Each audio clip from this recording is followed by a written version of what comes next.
Yon, good day mga bossing. O, samahan niyo ulit ako. May pipikapin tayong isang Raider FI. Ang dami naghahanap. Kaya kahit maulan, takbo pa rin tayo ng unit. Sana sumama sa atin. Yon, dito na tayo sa unit ni bossing. Ikutang lang natin ng kaunti. Yan. Mukhang sasama tong unit na to. Stuck na stuck ang motor. Walang galawang makina. Yan. Tapos may napansin lang ako na issue. Mamaya detail natin.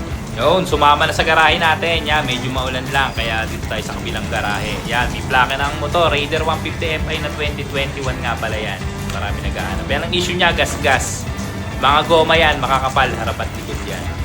Bali, ang issue nito, hindi ko lang alam kung tambucho talaga. May konting kalansing ang tambucho. Kaya nakabawas tayo ng kaunti. Yan. Dinig naman sa video. Ewan lang natin, bibilihan ko na lang ng tambucho na second hand para malaman kung tambucho talaga. Kasama din ang mga stock na pyesa, nandito rin lahat. Ayan. Tapos ang mileage, 79k, open dito sa second owner, nakarehistro. Ayos na ayos pa to.